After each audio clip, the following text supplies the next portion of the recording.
Hello, everyone. Welcome back to another episode of FFG Live. My name's Evan. I'm joined here today by Tyler Parrott. Hello, everyone. What do you do here? Why are you here? I make Legend of the Five Rings, the card game. That's right. That's what we're here to talk about. We're going to talk about it. Legend of the Five Rings, the card game, specifically the Inheritance Cycle. So, the first pack is coming out today. It's true. So congratulations, for Inheritance the Empire. Cycle. This very pack. This one. For the Empire. You're finally out. It comes out today. Yep. And then I guess, I'm sure most people know this, but we're not doing 6 packs in 6 weeks. Very importantly. 6 packs in 6 months. Yep. 1 pack per month. So if you have questions about the Inheritance Cycle, feel free to drop those in the chat for Twitch or YouTube. I've got those up here. But otherwise, we're just going to be talking about the Inheritance Cycle. We're going to be showing off some cards for you guys. It should be pretty good.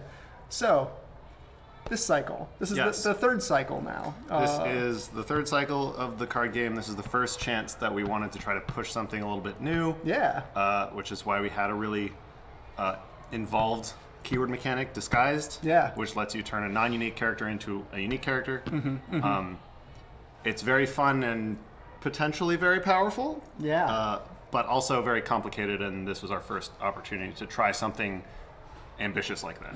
Absolutely. And so is Disguise then kind of like the biggest theme of this third cycle, or no? What are you getting at? It's the flashiest way that we are communicating the cycle's themes, right? So, as a refresher, the themes for the Inheritance Cycle are the Bushi and Courtier traits, uniqueness among characters, and to a lesser extent, conflict type matters. Sure. So whether you're in a political or a military conflict, we haven't shown off a ton of that yet, because that's more of a sub theme than a main theme. But as you see the cards come out, you'll be like, oh look, there's a lot of cards that are specific to military conflicts, or a bunch of cards that are specific to political conflicts. Sure. Sometimes you'll see cards like a perfect cut, or over here that tie both of those together, right? A perfect cut requires you to have a Bushi and require you be in a military conflict. Over here requires you to have a Courtier and require you be in a political conflict. Right. But mostly we wanted to encourage people to engage in the choice of characters in their deck during deck building in a more involved way. Interesting. Yeah, that sounds very cool. I see a couple people asking in the chat about the kind of like the release timing of the Inheritance Cycle, and I can actually answer that, mostly with regards to Worlds, as you might expect. So basically, what we're currently looking at right now is looking like Pack 6, which will almost certainly not be out or legal for Worlds. Pack 5, kind of on the border. It depends on where these fall, exactly within the month with the 11 days legality rule. Pack 5 kind of on the border. 1 through 4, we're pretty darn confident those will all be out pretty much legal. Certain, Yeah. It would take a tsunami to stop us. Oh, don't tempt me. Things happen, as we all know. All right, so you've talked a bit about kind of the overarching themes of the cycle. What have we got in these individual packs? What are we kind of exploring for themes within? As is often the case with the cycle, because the cycle themes are split up between 7 clans, and you can only generally fit a couple cards per clan per pack. If you have an overall theme for a clan, and a number of clans have specific themes in this cycle, such as you might have noticed that the Dragon Kazuki Family, they're courtiers that are trying to guess what your opponent has. That's a theme. The Crab Sacrifice deck, that's a theme. Lion cares about small hand size as a theme. You're not going to see that whole theme appear in one pack because it's going to appear in all the packs because they're split up between all of them. That said, I did try to set it up so that each pack kind of had a motif going for it, if you will. So, for example, the first pack for the Empire features Hante Sotori on the cover, and he is the preeminent Bushi of the cycle. Right. So it would make sense that the first pack would be about him and about the Bushi trait. So you'll see a bunch of Bushi Matters cards. A perfect cut stands out. Purity of Spirit and Phoenix. Rewards for playing Bushi are not exclusive to the first pack, but kind of focused on the first pack. And then and then it kind of goes down the line with all of them. So like the second pack, for example, this is the pack that has all of the element locked cards for the cycle. Sure. So if you're wondering whether you should vote for an air roll or an earth roll, all of the cards that are tied to a specific elemental roll appear in pack 2. Rings. Yeah. Yep, appear in pack 2. So once pack 2 is out, then you don't need to wait for the rest of the cycle to start voting with the roll cards that you've earned at Elemental Championships. The third pack is all about the Crane Civil War, which, oops, did I just spoil something? What? You might have guessed because the third pack features a recognizable crane on the cover. But the third pack is about the Crane clan not getting along. And we're going to get to that when we talk about the fiction a little bit. But based on the world's story choice of at the 2017 Winter Court, in which Matsusuko decided to spare Kawanen's life and send him off to find justice for his father, hence Justice for Satsume, the pack title, that is going to put into motion things that will turn him against his sister. So that's a pretty significant change that happened because of that Winter Court that is choice a huge, back then. We are now finally getting to see the fallout of a major story choice like that. While story choices might not seem important at the time, although of course we always try to give you at least a little bit of the result immediately. Every story choice that we give out is going to have some kind of major ramification long term. And so as we see these story choices crop up, we're going to see we're going to see the results of them, 6 to 18 months later, depending on pack releases and fiction releases and so on. Yeah, absolutely. In fact, would you like to see a card specifically about the third cycle? I would love to see a card. I'm sure Everyone there would love to see such a card. So a Crane Civil War kind of evoking card. Yeah, I mean, maybe I shouldn't, but I will. Well, we've got a big old pile to get through. So let's talk about Conflict Between Kin. This is the Crane Void Province in the third pack of the third cycle. It is very explicitly, look, the Cranes are fighting each other. Yeah, I see them there. Scoop. These are not specific Crane characters, but it's kind of emblematic of what is going to begin with the fiction tied to the third pack and going forward for the clan. So here is a province that says while you're fighting at this province, you can't play events or attachments on characters that have the same clan affiliation as that event or attachment.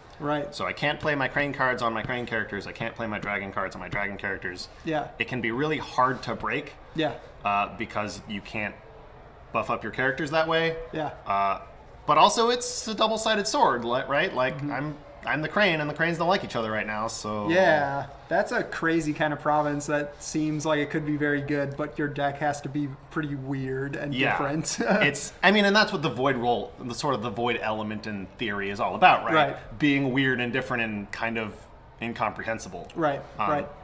Like, I know what the card does, I have no idea how people are going to use it once it comes out. And that's really exciting to me. I love making tools and then seeing people be creative with those That's tools. kind of like the ultimate void approach in design, Yeah, really. Let's just throw them out into there and see what happens. I'm just going to do this. I don't understand what's happening necessarily, but... I feel compelled to make this card. Exactly. Yep. So that's the theme of the third pack in the cycle. The fourth pack, which features Hante Daisetsu on the cover, the preeminent courtier, since this is all about Bushis and courtiers. So that's going to be your courtier pack, if you will. Again, there's courtier cards and Bushi cards in all the packs, but this is where I wanted to put sort of make it more of an emphasis. Yes. The fifth pack, of course, is about the Kitsuki. It features the Kitsuki Stronghold. The themes for the other clans are a little bit more scattered, simply because of the nature of fitting cards into packs. But this is the moment when the foresight of the clan champion is going to not pay off, but be very important. And so I wanted to highlight the Yokuni's prophecy from the very beginning of the game. Yeah. As it is now suddenly starting to come into focus. Yeah, and we actually have a question in the chat about the Kazuki Stronghold. Alan Jones is asking, from a design standpoint, can you explain the goal/theme that Stronghold Shiro Katsuki is pushing? How is claiming a ring supposed to deter the playing of a named card? So, taking a step back, if you think of it as this is a stronghold that is supposed to reward you for knowing what your opponent has and what they might want to do, right? Yeah. The simplest way to do that is to say, after a conflict begins, name a card, your opponent can't play the card. Right. But that's not very fun. People like playing the cards. Instead, and in fact, this is a much more dragon way to do it, is to say, yeah, you can still play your card, but I'm going to get a benefit. Sure. And what's the benefit? I get to claim a ring. And why does that matter? I don't know. It doesn't seem obvious at first, but it does a number of things for you. One, it gets fate from the ring. If you're dragon, you're probably going to be putting fate on rings. Yep. That's just an economical advantage. Naturally. Number two, it prevents your opponent from attacking the element that you might not want them to attack. If I have a bunch of characters with fate and you don't, I don't necessarily want to attack you with the void ring because it doesn't do me any good. But if I can take that option away from you, then I don't have to waste an attack on this ring that's meaningless for myself, but I can still deny you that opportunity. Number three, if I have more rings than you, then I'm going to get the Imperial Favor, which matters in a big way for all the clans. Right. Because of the cards that appear in the Imperial cycle. Yeah. And finally, there is a minor sub-theme, by which I mean it appears on a few cards in Dragon, of returning rings to the unclaimed ring pool as a way to get effects. Agasha Shunsen in the Elemental cycle did that. Yep. Deduction in the same pack does that. You might see a couple more crop up in the indefinite future. Yeah. That is both a way to show off that the Dragon Clan interacts with rings in a unique way, but also it plays into their fate on rings theme, because if I claim a ring and then I put it back in the unclaimed ring pool, it's going to get fate at the end of the round. So I can actually use my cards that care about fate on rings, even if my opponent is trying to attack me as many times as possible. Right. So it's not supposed to be an obvious disincentive, but I have absolutely played games in which I have Shiro Katsuki and I name a card and my opponent does not want to play it because they do not want me to get a ring, and then it's just like, it's great because now I've stopped my opponent from playing a powerful card. Right. Awesome.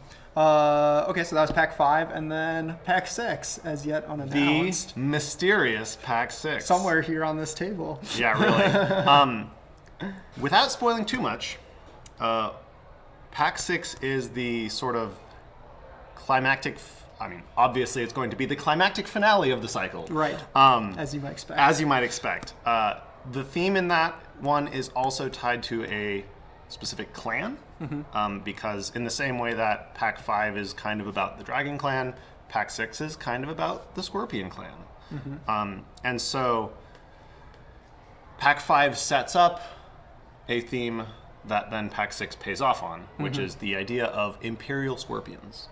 And we'll talk about that a little bit more in however much longer we're doing this. Yeah. Because I might have picked out a card for us to talk about later that pays off, or not pays off, sets up the Imperial Scorpion theme. Perfect. All right, so we've talked about the individual packs. So people have, gotten this first pack and opened it up by now, and they have learned that there is no fiction insert in the pack. Tell us a little bit about that. First of all, that is intentional. Yes. It would be kind of weird if it wasn't. The fiction have appeared in the packs during the first two cycles, starting with Children of the Empire, which also didn't have any fiction in the actual product. We wanted to, both for flexibility reasons and for accessibility reasons, we wanted to take the fictions out of the packs so that we could just give it straight to the audience by way of web fiction. So there is not any fiction in any of the packs for this cycle. Yep. There won't be going forward for the indefinite future because we're going to be having it occur on the website, and we're going to be maybe playing with the release schedule of those fictions a little bit as we make the story play out in a timely manner. But also in a manner in which we can tell the story that we want in the way that we want without having to be reliant on when the packs come out, what the sequence is. Exactly.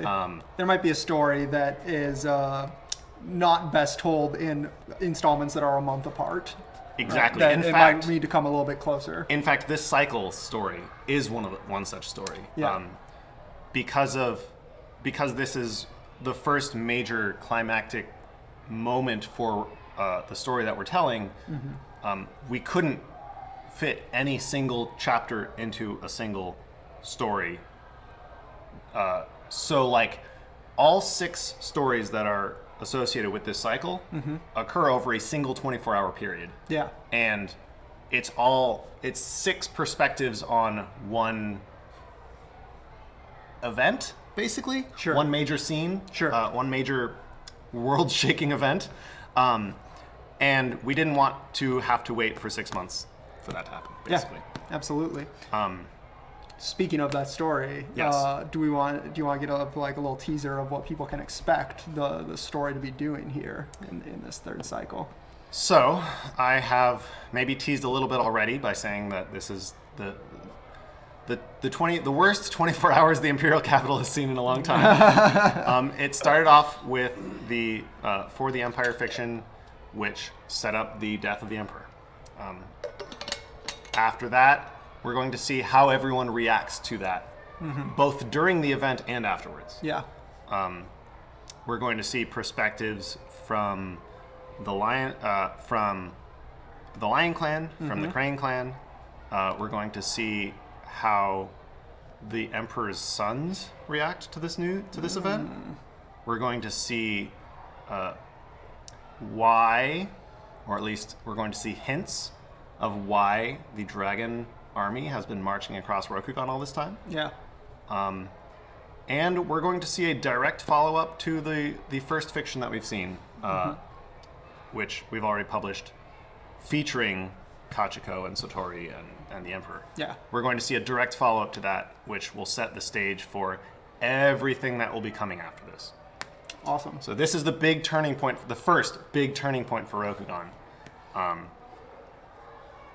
And I'm both excited and a little bit terrified to see it come out and have this happen. And it's going to set the stage for a new story arc beginning in 2020.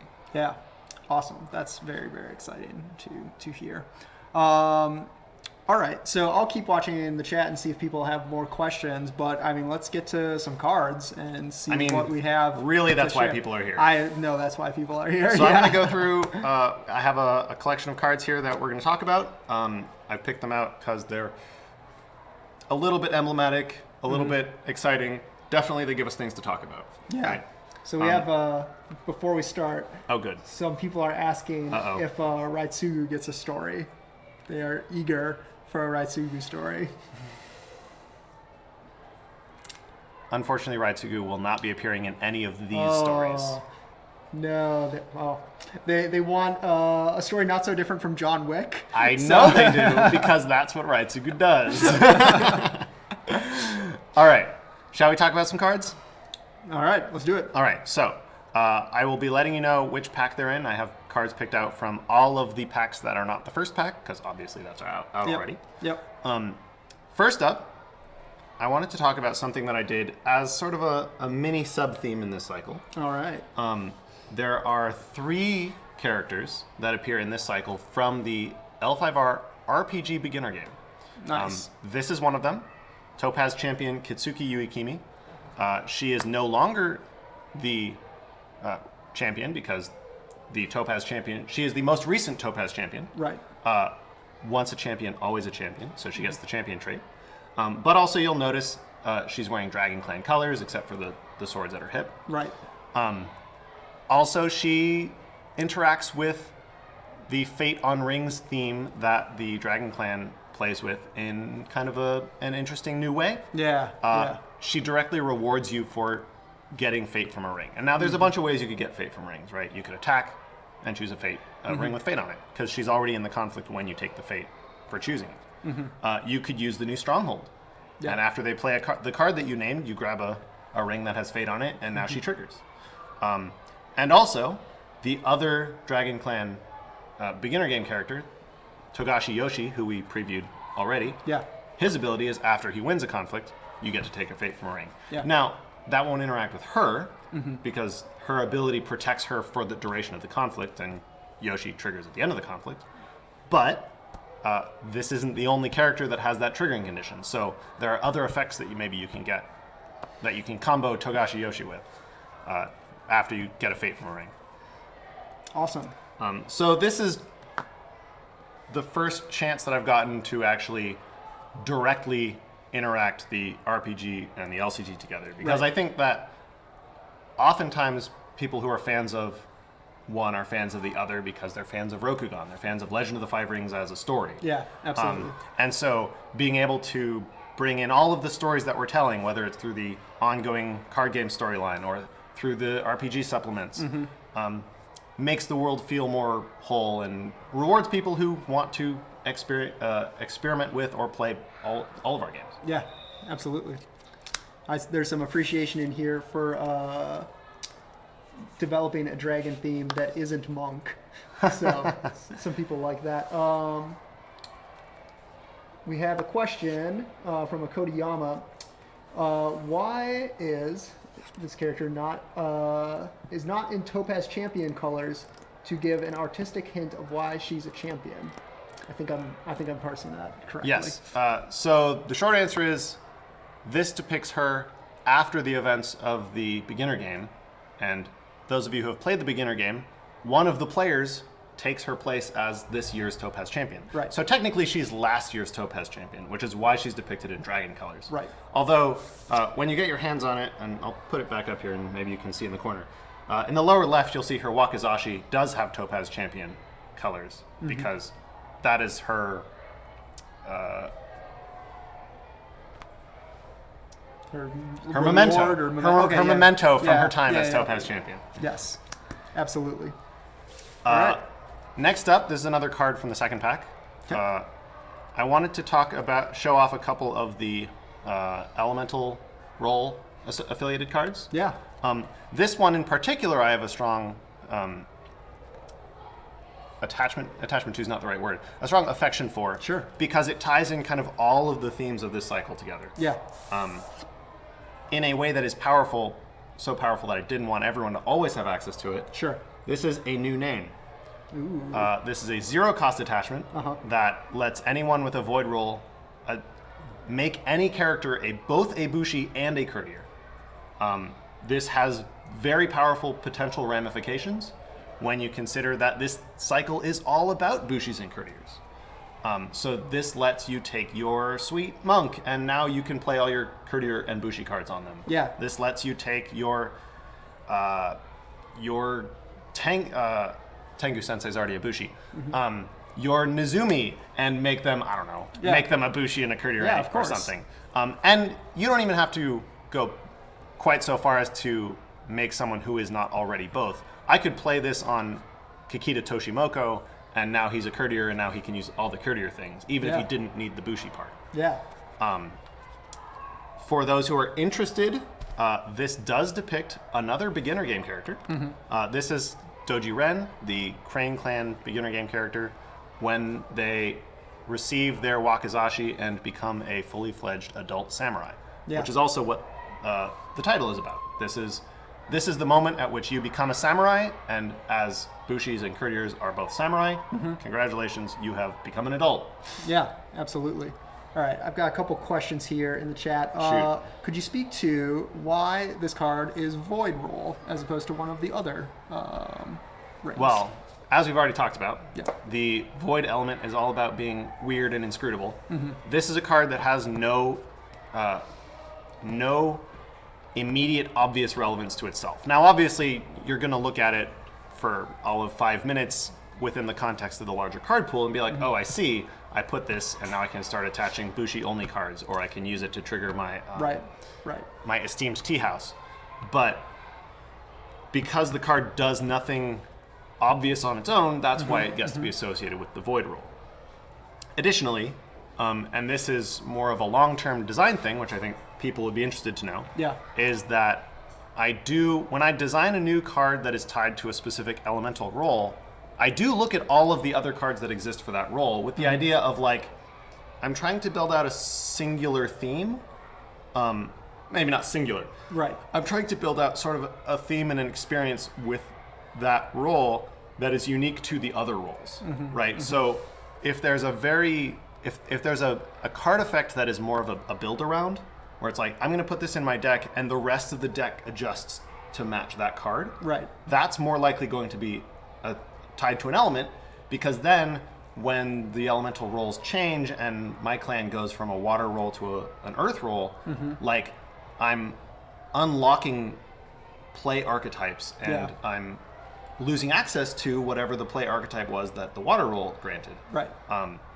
To make it so that when those role shifts happen, you get a larger play experience change. It's part of the overall goal for the role system, which is when these role changes happen, I want it to feel like new cards came out, even if they didn't. I want the metagame to have to adjust to a change that is as if a new product was released, without actually needing to release the new product. Yeah. Make everyone re-examine the cards they already had, because now they have this void roll only card that lets them play their Bushi cards on their non-Bushis. Yeah, absolutely.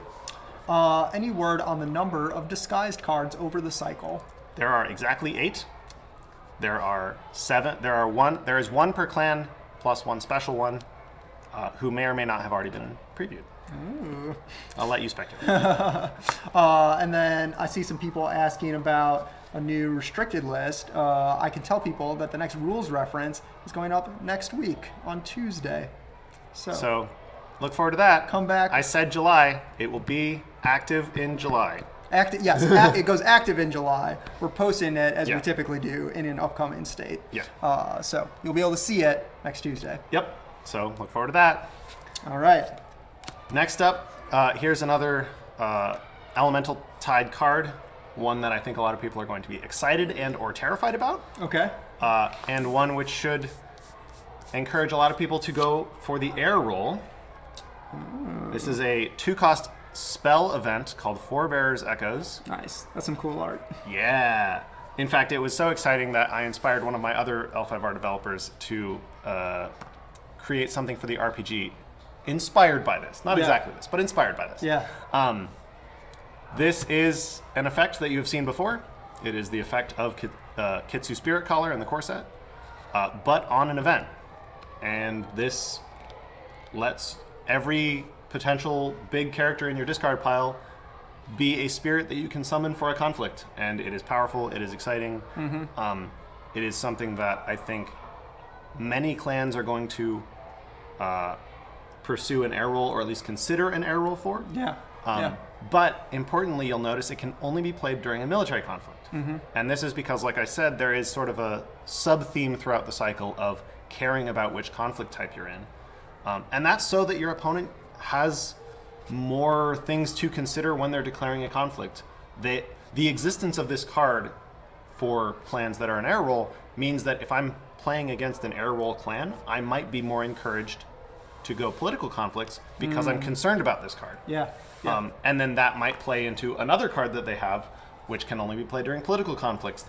So I have to sort of risk-reward that evaluation of, am I more worried about the military event, or am I more worried about the political event? And they're going to have different results. Military events are going to be more about growth and winning conflicts, and political events are going to be more about messing with your resources and undermining options or current or future play play opportunities, so that the conflict types feel more different from each other, and it's not just a matter of am I counting the red numbers or the blue numbers.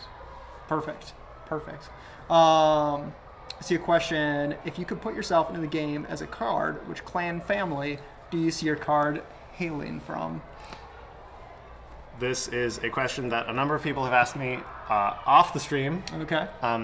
For a number of reasons, I would fit in best with the Shinjo family of the Unicorn Clan. compassion is the tenet of Bushido that I identify most strongly with. Yeah. Also, it would be pretty hard to put myself into any other family in any other clan, given that I'm not Japanese. Hey. All right. Shall we talk about the next card? Yeah. Let's Great. do it. So as we know, the dragon theme of this cycle is the Kazuki family, which is generally their courtiers. Traditionally, courtiers are all about politics and diplomacy, and in the case of the Kazuki family, investigation. There is a subset of the Kazuki family that is known for something slightly different. They are the Justikars. The Kazuki Justikars are magistrates who deal with law enforcement, and they believe that they ascribe to the theory that one's criminality or one's integrity can be judged by way of a duel. And so, if I can duel you and defeat you in a duel, clearly you committed a crime all along, and the heavens willed it that I defeat you here. A belief I myself ascribe to. Oh dear! No, Don't let me get into a fight with him. So this is a card that can only go on courtiers because it is a courtier approach, a courtier way of doing things for the dragon. But it increases your military skill, and it has a military duel. What's going on here? The answer is dragons are weird. Dragons are also balanced, in theory. Right. Dragons are going to be a clan that is more heavily skewed towards the military and the political numbers being close together. So this is a card that says, yeah, courtiers are all about political stuff, but dragon courtiers also care about military stuff. So I'm going to put this on my courtier. I'm going to send them off into a political conflict where all of my opponent's characters are high political, low military. Right. And I'm going to be like, cool, maybe I only have 3 military, but all my opponents have like 0 or 1. So I'm just going to duel them. I'm either going to dishonor them, or I'm going to bow them, or if they're already dishonored and bowed, they'll be dead. Because clearly, if you were dishonored and bowed, you're up to no good. So we're going to kill you now. Right. And this is something that courtiers also have the ability to set up. Right.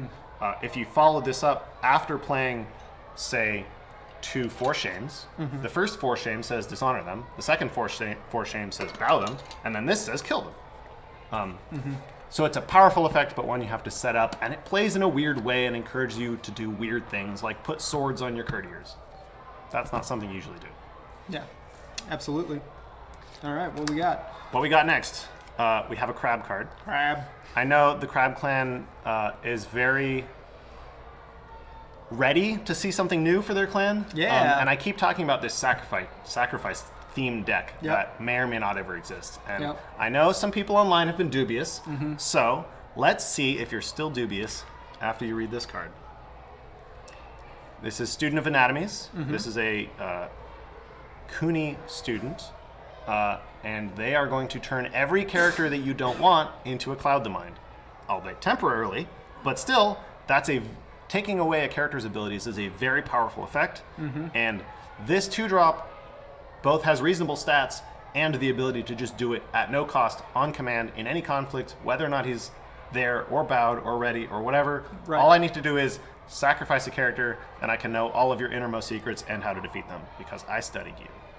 Yeah. And this pairs well with a number of the other cards that you'll see through the cycle that reward you for sacrificing characters. We've seen the first one already, the 5th Tower Watch, which lets you bow characters at no additional cost. If I sacrifice someone, you have to bow a character. And even if I don't get even if I don't bow exactly the character that I want with the 5th Tower Watch, it's free. I was already sacrificing someone to this student, and I still get the student's effect. Yeah. So it's like every sacrifice now does 2 things. Yeah. And you'll see a couple other cards that do that. That's awesome. Yeah, I like all of the sacrifice themes and stuff. That's something that's near and dear to my heart. Yeah. I saw a question in here. Sorry, give me a moment to find it again. You're good. They're asking if there's going to be a new Crab Stronghold in this cycle. Or there is exactly one stronghold in this cycle, and you have seen it. So no, there will not be a Crab Stronghold in this cycle, I'm afraid. But stay tuned. But there will be a Crab clan pack before the end of the year. Yes. So with presumably a stronghold. with definitely a stronghold. It would be very unfortunate for Crab players if I broke the cycle now. Just like, no. Just for you guys, no new stronghold. That would be unfortunate. And I would not want to do that to you. It's a cool stronghold. I'm very excited about it. I can't wait for you to see it. I see Akoto Hado asking about Lion Pack release and European Championship legality. He's been asking several times now. Yeah. So the Lion Pack release, we don't have an exact date locked in. It's looking like middle of the third quarter of this year.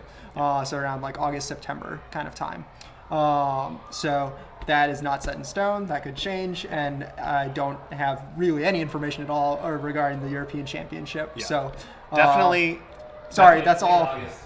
What is it? It's late August. It's late August. I would say it is unlikely that the Lion Clan Pack will be legal for that tournament, although not outside the realm of possibility. Yeah. Importantly, it's not coming out next month, which I know some people were speculating about. Yes. Shall we see our next card? Yeah. Oh, right, it's this guy. For those of you who have read the Unicorn novella, you may have been endeared towards a particular advisor who helped Shinjo Shono when he had to wander around outside of Rokugan with a bunch of non-unicorns. Here he is in all of his glory, Ide Ryoma, and his Nice. sleepy demeanor. He does appear to be sleepy. He is a card that, while his effect obviously rewards you for playing unicorns and non-unicorns together. This is not a major theme for them in this cycle. He's just the only card that plays with that theme in the cycle, but since that's what he does in the novella, I wanted to mirror that in the card game and also provide you with a powerful but weird and kind of challenging in a here's this puzzle for you to figure out, but if you can solve it, it's very strong kind of way. Certainly anyone who's been playing the Shiro Shinjo Stronghold with our favorite Mantis Clan champion will be happy to see that this guy can let you turn your one-cost unicorns into a second use of Yoritomo. So he's here partially because I try to bring in novella characters and short story characters whenever I can. Yeah.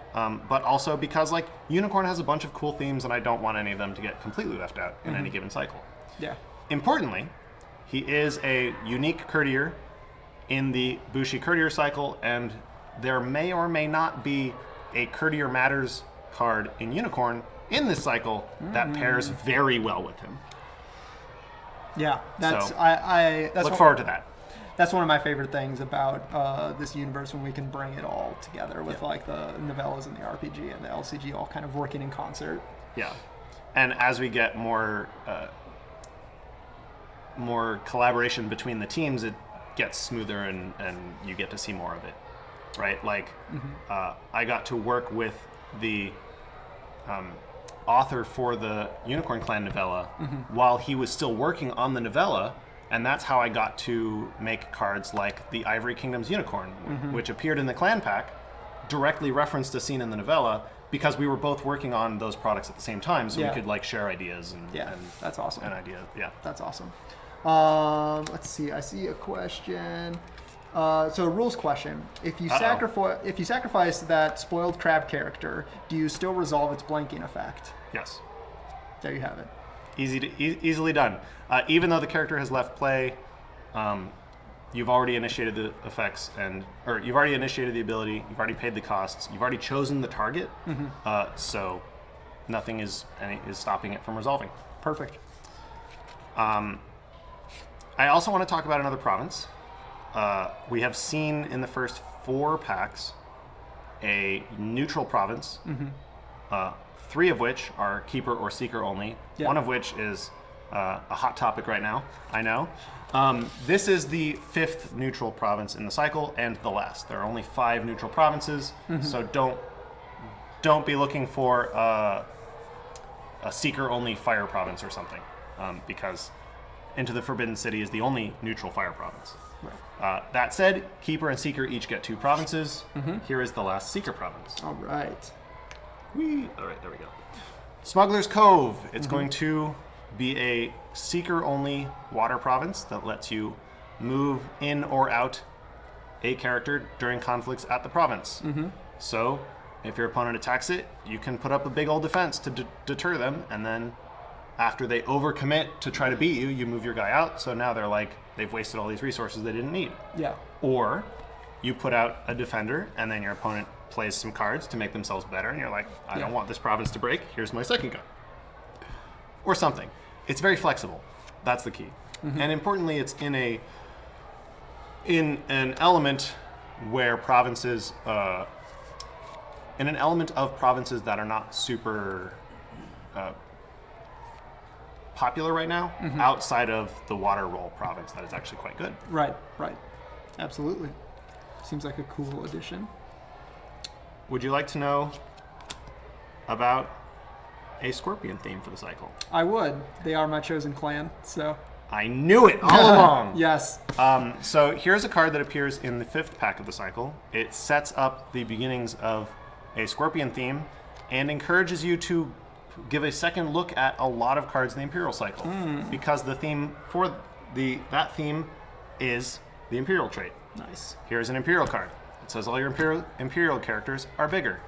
Otomo Courtier and Sepun Guardsman have largely been ignored because they're filler in the core set, but now they're not, because they're actually pretty good. You're going to see a few, not all, but a few cards in the last couple packs in the Scorpion clan that either are Imperial or reward you for having Imperial. Probably both. Because given the state of the Empire right now, and as you will see as the fictions come out, the Scorpion clan is uncomfortably close to the Emperor, and the position of authority that the Emperor has. We know that the Emperor had an edict written that named Bayushi Shoju as regent, effectively making the Scorpion clan champion the acting Emperor until Daisetsu comes of age. Right. So I wanted to reflect the perhaps uncomfortable for the other clans close relationship between the Imperial families and the Scorpion clan by encouraging you to play them together. Yeah. And this is the first of a few steps towards that. Awesome. That's very cool. All right. And our last card for the day. This is a card that appears in the last pack. We haven't announced it yet, but I did want to, show off something from the last pack because I didn't want it to go entirely unseen. The last pack has a bunch of flashy and powerful cards, and no one says flashy and powerful quite like the Phoenix Clan. So we've seen that they can honor their characters with Bushi. Now let's see how they honor themselves with Shugenja. Again, you'll notice that this ability can only be used during a military conflict, again, to encourage you to question again whether you want to do a military or a political conflict at any given time. But it has a very powerful potential effect that is also potentially temporary. The Phoenix Clan is pretty explosive when they do get into conflicts, and this is about as explosive as you can get, since it has the potential to be a 4-cost 7/6. That's that insane. is insane, but also if he breaks a province, it dies. And if you don't want to do it with this guy, you can use his effect on somebody else. Importantly, if you do use his effect on somebody else, then you're accepting that you paid for a 3/2, which is not generally very good, but the ability makes up for it in a big way, especially for a high glory clan like Phoenix. Absolutely. All right, I see a question here in the chat from Kakita Ren. Are provinces going to stay 1 per pack or return to 3 copies? Provinces are going to stay 1 per pack. Basically, we can only print so many cards in a cycle, and while I know some people really enjoy being able to put their have multiple provinces to put in different decks, I felt that the advantage of getting twice as many different provinces would be better for the game overall than half as many or even less than that, because I had to triplicate them. For example, the first pack has three different provinces in it. If I were to triplicate them, that would be one province. Probably you wouldn't get any clan associated provinces in the cycle at all. Yeah. And frankly, provinces are a design space where I think that more diversity is better, because there's 5 choices that you have to make during deck building, and I want you to have lots of options for each of those Right. slots, right? So Yeah. we are going forward with only one province, one copy of a province in a pack, and only one copy of the Dragon Stronghold in the fifth pack. But that's so that you can get lots of other provinces, so that when you're building your deck, you have more options. Right, absolutely. All right, well, that is all the cards that we have to share with people today. And I think we touched on a lot of things. We did. Yeah, we covered a lot. We got to tease you a lot more story-related things that I know people have been very eager to hear. Yep, the inheritance cycle has begun today with For the Empire, and it's continuing, obviously, 1 pack per month into the future. Yep. New rules reference coming next Tuesday, not into effect, but shown on the website, so you guys can look forward to that. Any last questions? Is Kuzunobu in the cycle? Kuzunobu is not in the cycle. Okay. But I have made him a card, and it is getting printed. Oh, so snap. He will come out sooner than you think. But not in this cycle. But not in this cycle. Yeah. All right. And that is all. And that'll be it. So all thank you very much, everyone. Yeah, thank you everyone so much for watching. Make sure you subscribe, hit that bell icon so you're notified whenever we post new content. Join us next Tuesday if you are an X-Wing player. We're going to be doing our big summer points update, shifting points around. We're going to have points for X-Wing Wave 4 as well, which I know a lot of people have been asking for. Follow us on Twitter, Instagram, and Facebook. Links in the description. Legion this weekend.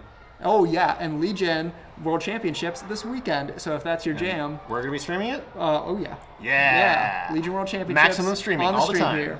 So, all right. Saturday on the Sunday. All right, cool. See you all later.